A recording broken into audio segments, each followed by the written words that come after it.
In today's episode of HR Visionaries, we speak to Thomas. We talk about how AI helps in employee experience. It's a very inspiring podcast. Stay tuned.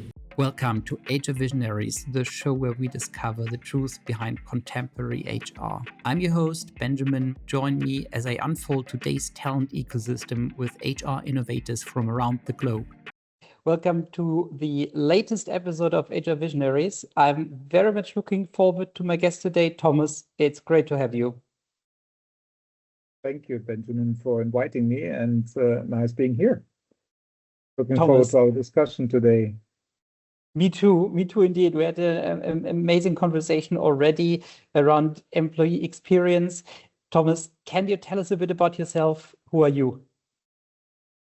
Just in a nutshell, it's quite hard when you think about it, how long you're in the market. So it's more than 20 years, but I'm a more senior, experienced HR leader, currently working for a Chinese company called Jingdong. I'll give you more introduction to this, but originally I have a legal background, worked as qualified lawyer, joined then a logistic company for 8 years before I had the pleasure helping Amazon, 10 years in the international growth. And so I'm based in Germany, as you can hear, with a slight German accent, but main expert in employee relations, with international experience and 20 years working experience. Lovely. Otherwise, I'm married and have 2 kids, 18-year-old son and an 8-year-old Labrador, and I'm married and live in the New York Cologne. Cool, Thomas. You mentioned you have a background in the legal space.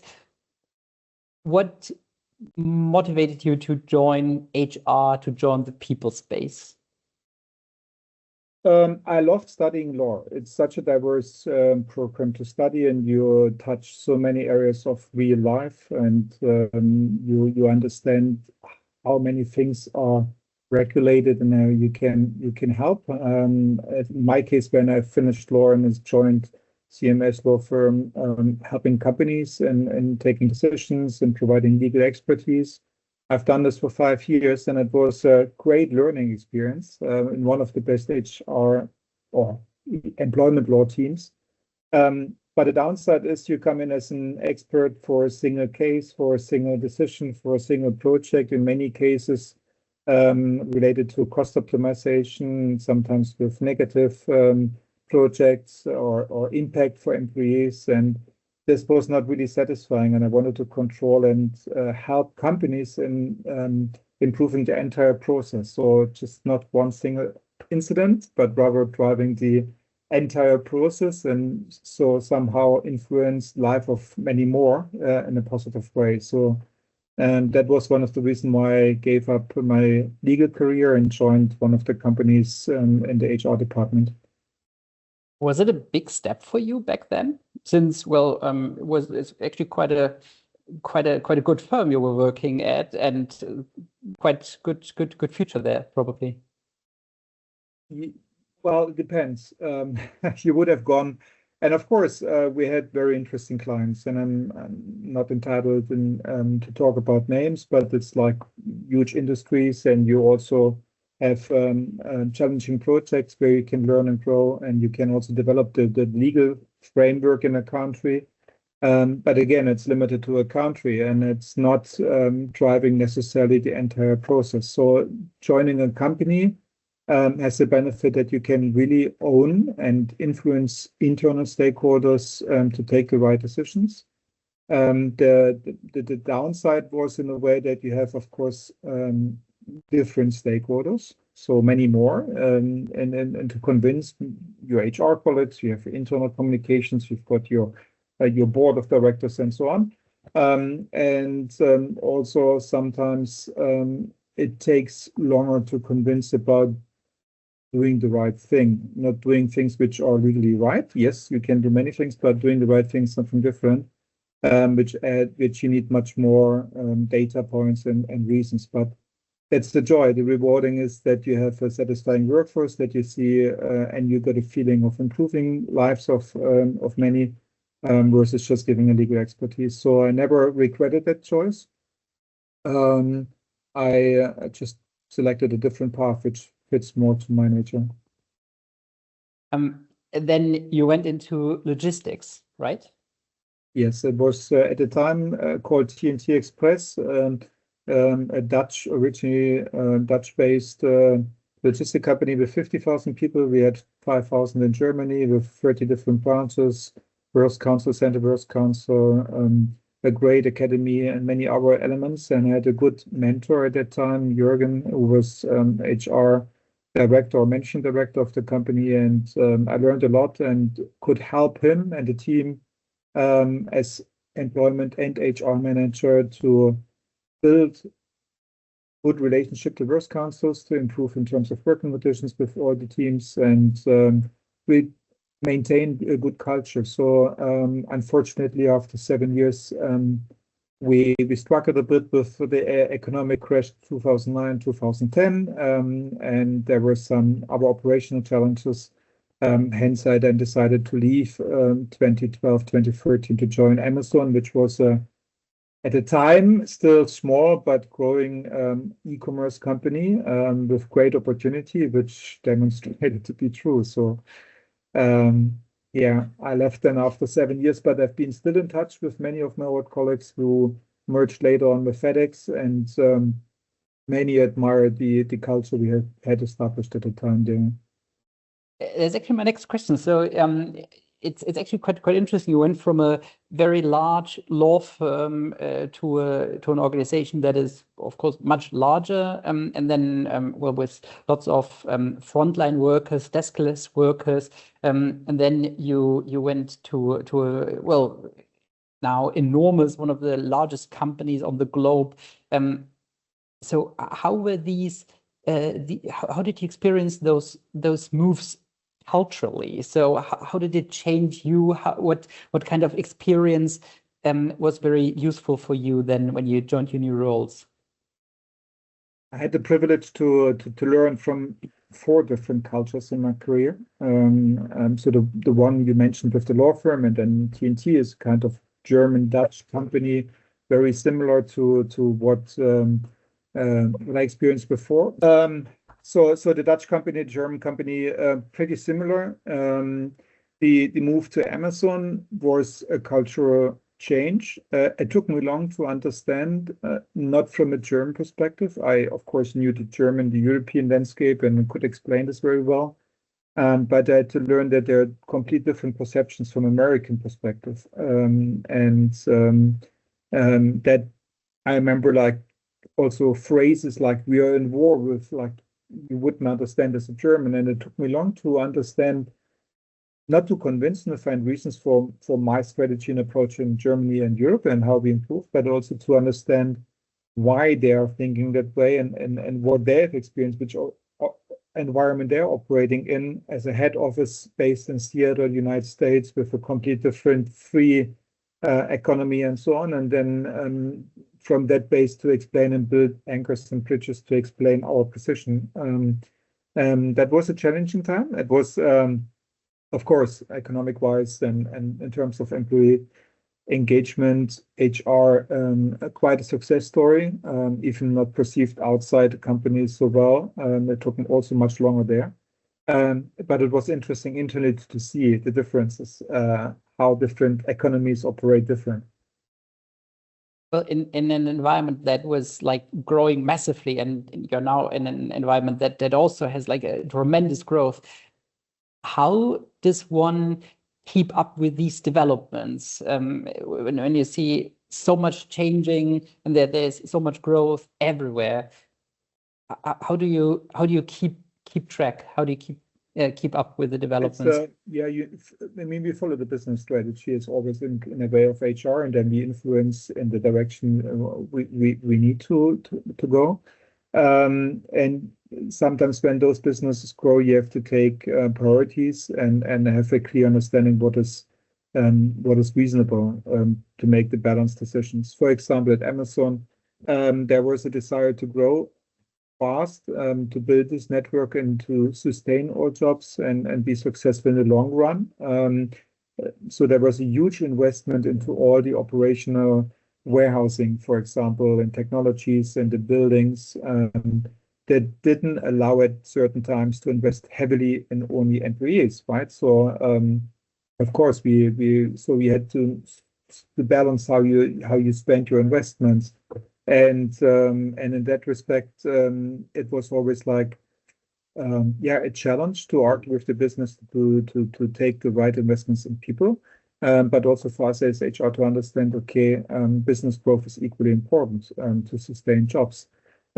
So key priorities, key balance.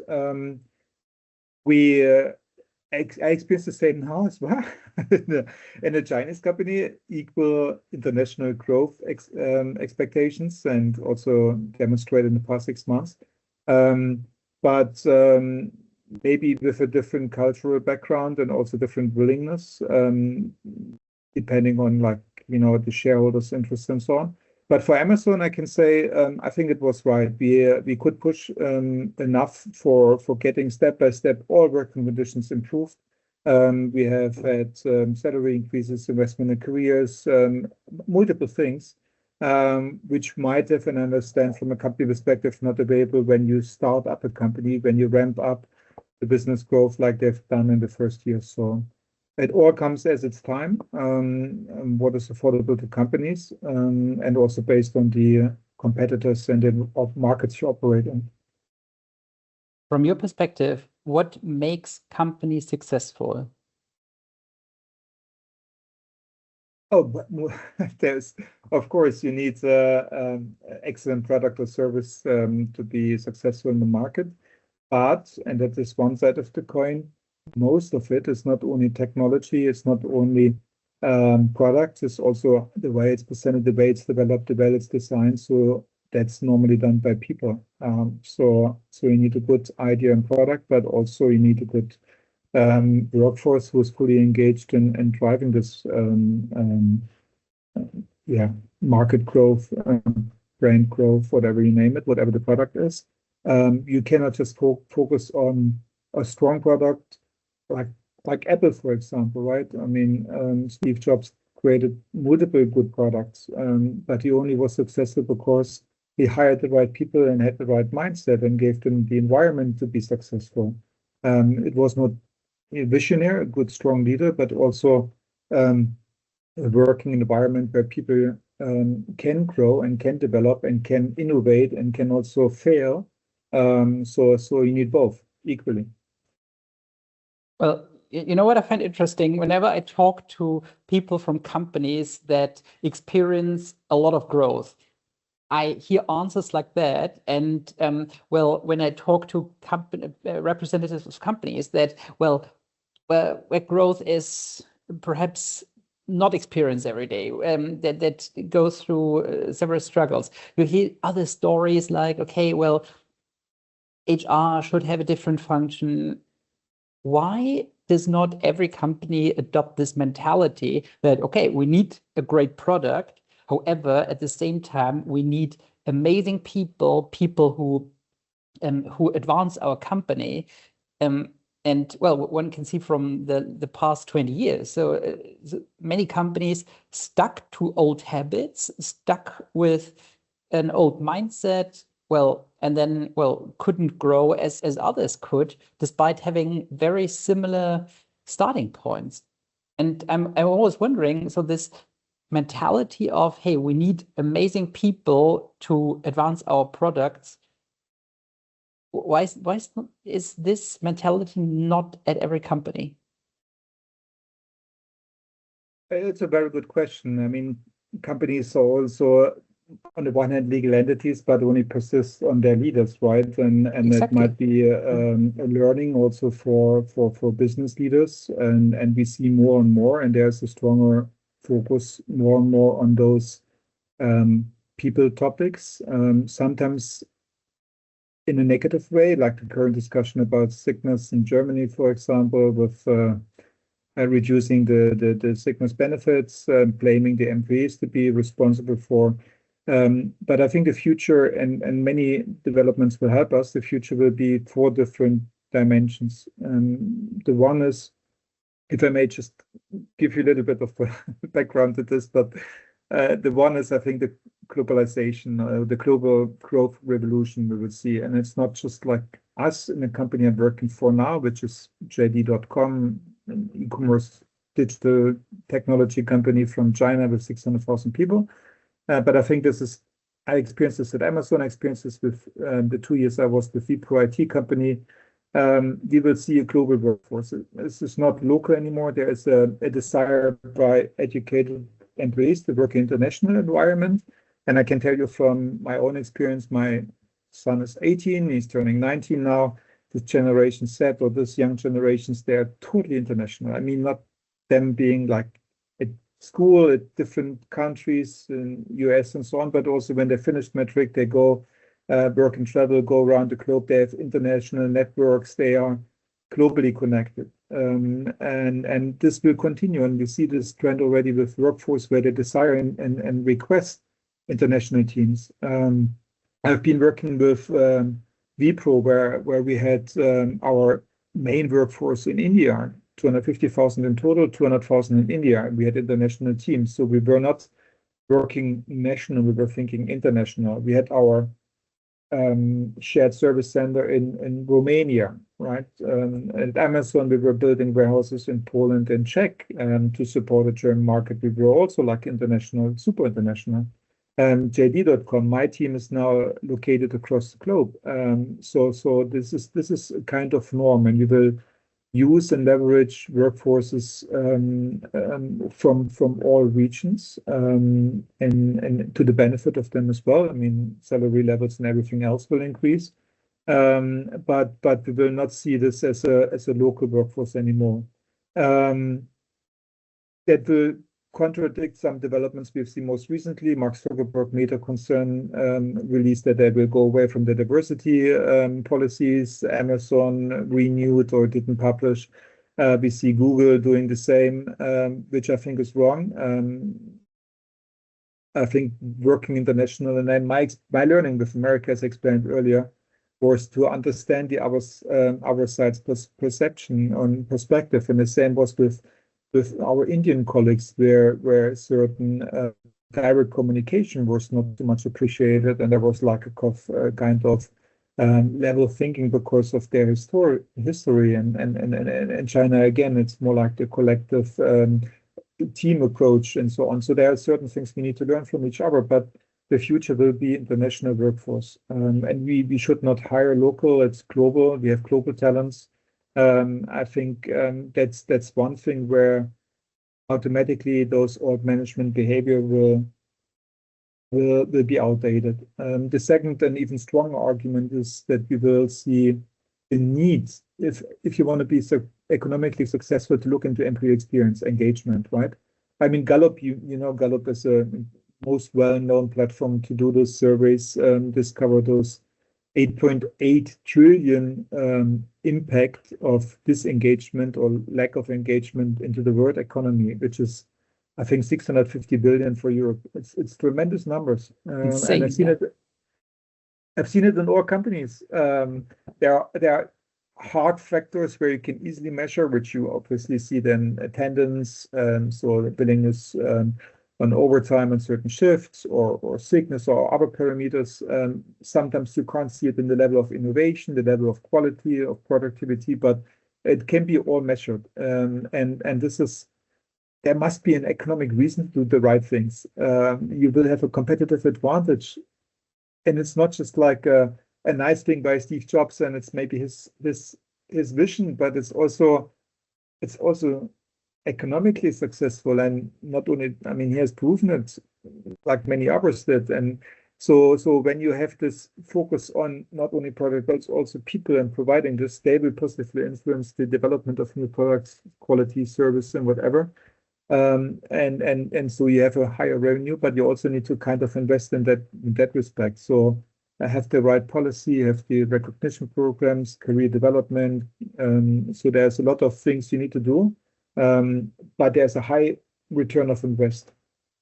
The third thing, despite globalization of workforce, despite employee experience and the need to look into this, and it's not like a a wishful thinking. It is kind of economically required, right? We will see products getting faster, better developed, faster produced with technology, and therefore workforce is the highest cost impact factor.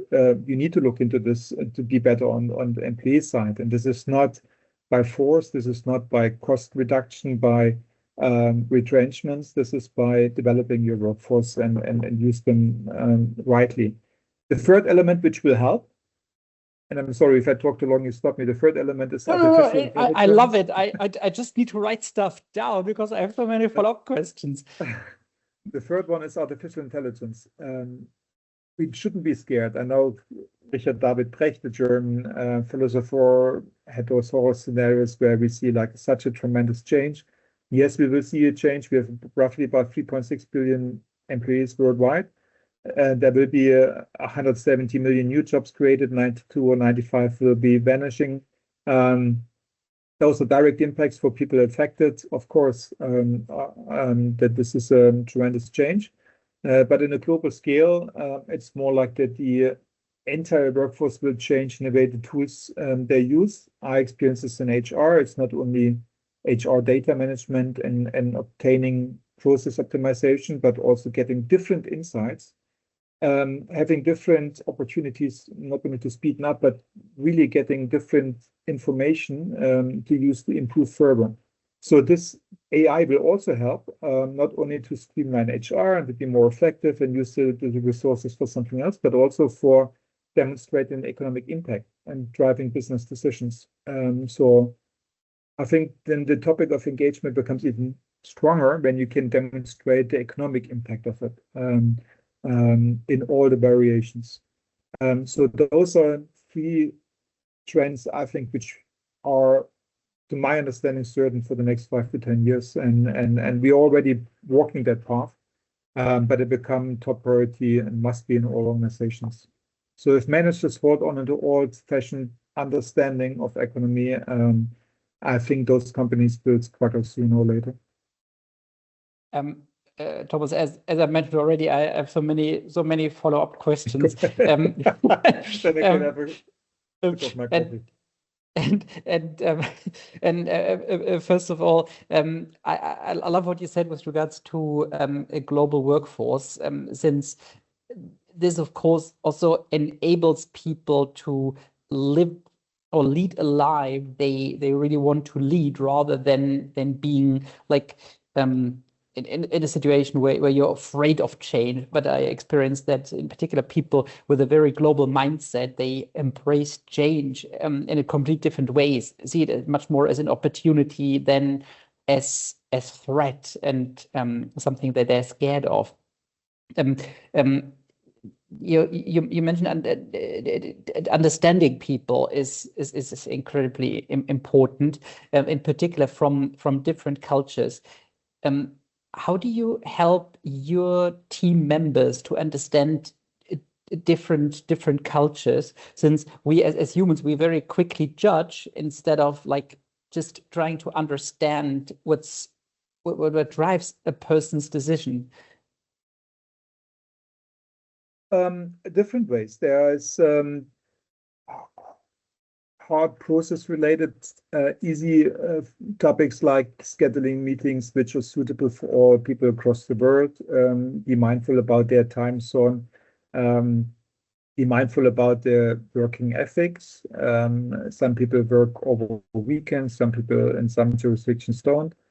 So this is knowledge sharing you can do, organizational preparation you can take care of. But then there are the soft skills, there are the people. At the end, we're all human. We have kind of human needs.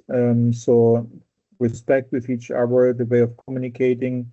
There are certain no-goes, sexual harassment, be mindful about your language and so on. But there are also cultural different backgrounds where people come from. And there are intercultural trainings I used at Wipro. We deployed to emphasize and make diversity or create awareness for this diverse approach. We had established diverse groups, so there were platforms for certain ethnic groups, for certain other, like what you call under LGQP. I don't get all the letters always correct in English, but you know what I mean. So getting dedicated groups, getting those platforms, having those kind of events, so that creates a kind of awareness. You can start with local topics, of course, but then also from international perspective. I must also admit, it comes with challenges, of course. Having a leader located somewhere else in the world is not always easy. There are certain, as I said, like cultural differences, which makes it important for leaders to learn and also for employees to understand. And there are also legal restrictions, unfortunately.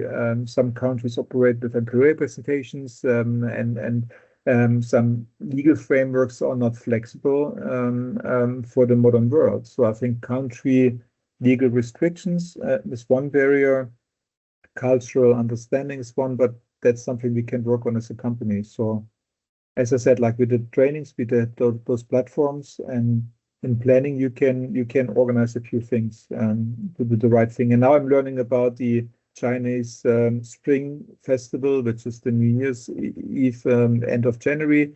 In the Indian environment, we had different learnings, but also some of this we could adopt at the workplace. So it was good also learning from a global perspective, not only locally.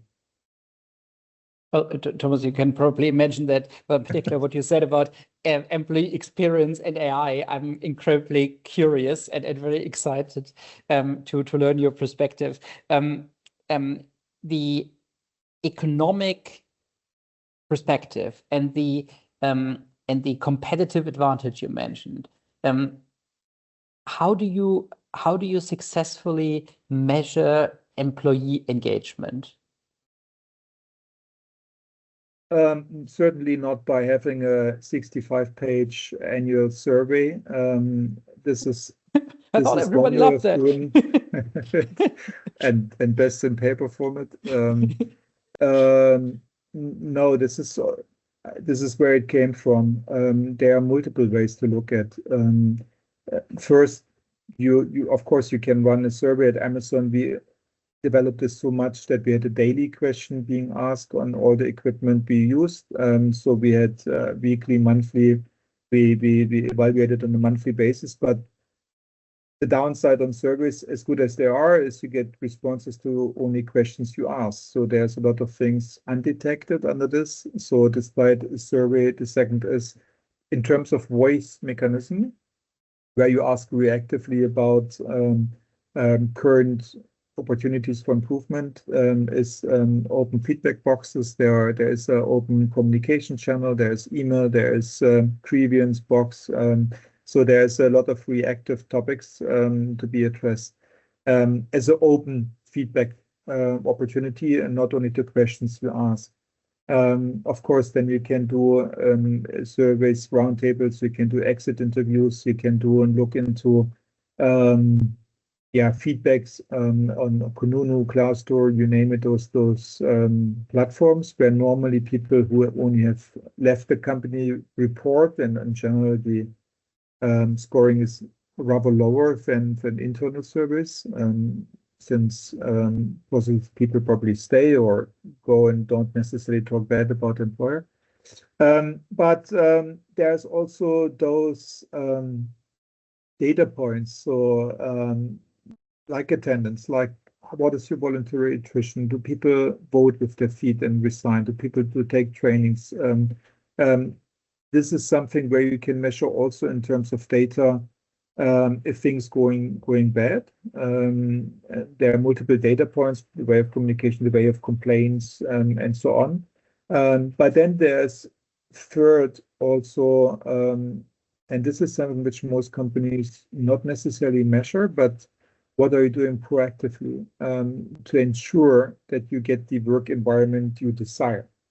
Now you can have your annual appraisal, and you go and check on your employees and provide feedback, which is also outdated. More like how many one-to-one conversations does the manager has with his employee?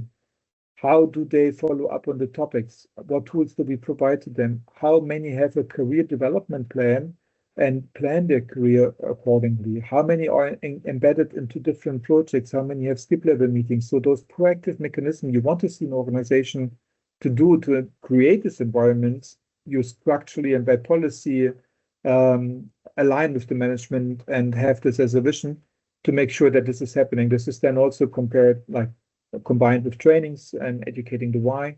It's not only important that you know what you do, so technically your job, also how you do it, so how you interact with people and how you act as a leader. And the third is the why, that makes people from intrinsic motivation convinced and then automatically doing the right things. And this is also something which is completely missed out, explaining the why. People force never works. So like when companies ask, return to office, we must go, we must work as a team, have no clue how teamwork works. And a leader can engage a team even from remote. It's by the leadership and the way how they engage and how they dedicate topics, how they recognize people for their efforts. And if this is needed, companies who have strong leaders would never have an issue getting people meeting each other physically if they understand the reasons why.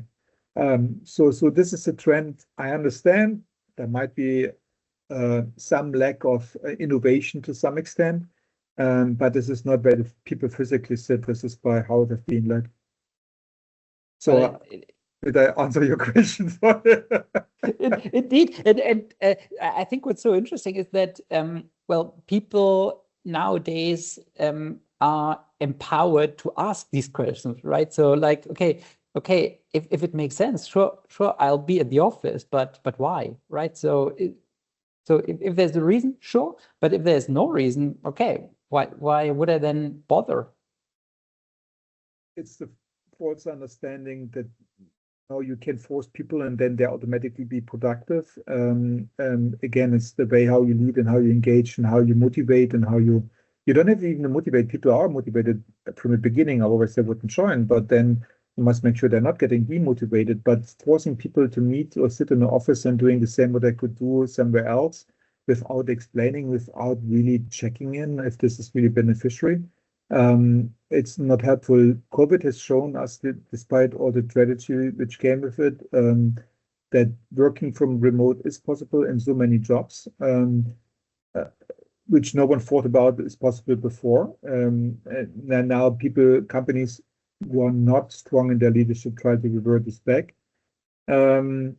I think the future will provide the success to those companies who remain the flexible working conditions. There is, of course, need. And I'm working from home today, but I also go to the office now and then when it's meaningful, right? I mean, the time is value and we need to use this properly. And I love being in the office, but I also need sometimes the flexibility. And companies who provide those kind of flexibilities, it's not the flexibility itself, it's the understanding of the employees, trying to understand and providing those environments will be more successful in the long run. So totally convinced about this. But I also need to understand that there are three different dimensions I described in my world: globalization of workforce, strong focus on engagement. AI is a technology and game changer in the future. But there's also a kind of work environment which we need to consider. This is sometimes not totally in your charge. Sometimes it is. So, for example, we have a demographic change that will also determine the way how we operate and how we should use resources. We have already a lack of workforce. With AI, we will not get less jobs, we will get more jobs. There will be a higher labor demand worldwide. So we need to even leverage on those people. And they're also bringing a lot of expertise. So work environment determines also the way how we structure and plan our strategy. Demographic change is something which most economies experience, is something you can plan for. There are economic crisis / political crisis you cannot necessarily plan for. But there is also danger I see when we're talking about flexibility, we're talking about global workforce and whatever. There's also a local workforce which cannot necessarily by its shop itself work global. When I ask my bakery or when I go into nursing in a hospital, partially, but normally those are local jobs. So I don't want to neglect this. I think it can split populations, right? There is this highly educated, global thinking, very diverse, very empathetic workforce, but you also find maybe sometimes local, which is a risk then for some political directions, right? So again, AI will help. I think the knowledge we gain, the communication around this, the globalization also in social media will help, hopefully, that we overcome those challenges. So I just want to make sure that also at JD we have not only managers, HR, business developers, technology developers. We also have blue-collar workers, right, who are bound locally, and we are talking quite a vision in terms of globalization, right? However, also there it's possible to share some international experience, global projects, some global successes, and so on, so to make them feel also part of a global family. But it's much harder than you and me. Indeed. Thomas, I was wondering, how do you picture your team, HR in general, in 5 years' time? What will be the tasks people will focus on? Yeah, those like for example, in recruiting, right? We have recruiters located across the globe in HR. So not only in the country where we hire, of course, local knowledge is important, but we can also use recruiters across other regions, and technology also already builds in, so searching it and communication, so that will change. So we will adapt to those technologies in 5 years' time, 5 to 10 years' time. We will have people located across the globe in HR, working for global projects, influencing from their different diverse backgrounds to a better outcome globally, and not only local policies and local projects. So language will also now be a longer challenge. We have technologies already available who can convert real lifetime every language. So whether it's Chinese or Spanish or whatever, so there's no barrier in this respect anymore. So very international team in HR working on international projects, but also with some local knowledge for those specialists where needed. And driving those engagement topics, we have the standard HR routine, of course. We will see hiring, life cycle, and some might leave for hopefully less company-related reasons. But during the life cycle, we will use also technology, but also humans for career development, recognition programs, those basic needs. Leadership development remains the main topic. This will not change. I think this is human. So we might use technologies for support, but we will, as humans, also have a key role, pivotal role in driving those programs. Yeah, so international HR supporting international people. I think there is still opportunity for HR to influence business decisions. As I said, using AI, getting stronger, deeper insights in the correlation between human resources, HR people, and business success. I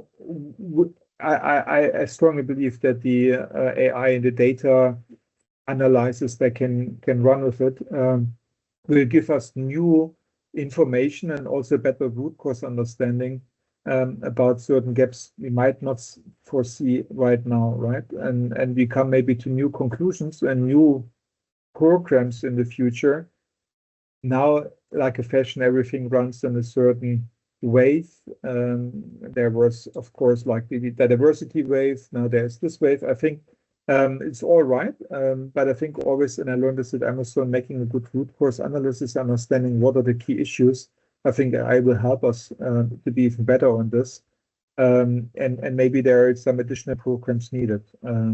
So I believe in HR has a strong future. HR will play a very important role in the business development from local to global perspective. And I'm interested to see, actually. I'm excited to see. There were always interesting times. There was in the 80s, 90s with the change of a political environment. We have seen new technologies with computers, with internet, and now with AI, and I think it will give us great opportunity. I totally agree. I totally agree. It's going to be incredibly exciting over the next few years. Thomas, I have one last question for you. Since you have interviewed so many people over the course of your career, now you're working at a company that is growing rapidly, which is already very large in China, however, which grows tremendously also in Europe. What are questions you use to find out whether people fit you personally, fit your team, fit your company? It's the motivation. I know from the CV and some information you get from LinkedIn and other platforms about the professional background, and you can kind of gather what people have done. I'm not asking technical questions. I ask why people have it, or what drove them, and what they try to achieve. I need to understand their motivation and their vision. If that vision matches what I foresee, the technical skills can be trained. So I'm more interested in what I like to achieve and how to achieve that. And then it becomes more and more detailed. So we're not talking only about visions. I also want to know concrete steps, how they foresee achieving those. But this is much more important than walking through, see what people in the past, and it's often anyway like we did the company that is hard to discover. I'm more interested to see what people burning for, right? And if you ask me about HR, what HR should burn for, and if you want to put it to one singularity of HR, then it's about love people, have a positive mindset, and this gives you the drive to do the right things. The right things will change based on the environment to operate in, technologies, etc. But this always is your compass to go the right direction. Awesome. Thomas, thank you so much. It was great talking to you. I really love what you said with regards to employee engagement and how this impacts the company. And well, I'm absolutely confident that this will also help HR a lot to become even more significant part of the company. I've been working for 3 or 4 huge companies. I had the privilege to do that, and I've seen it in all 4 companies, based also on hard data, that there is an economic return of invest much higher than you can expect. But there's also the human touch of it, right? We all are humans. We all live in societies, and we all want to do the right thing, and helping each other and doing positive things also is rewarding for all of us. So not only from an economic perspective. Indeed. Thank you for allowing me to share this with you here. I haven't prepared anything. I just spoke with you about this based on my own experience. It might be completely isolated, I don't know, but I am 100% convinced that this is the right way to the future. Awesome. Thanks a lot, Thomas, and thanks to all of you for listening in, and see you next time.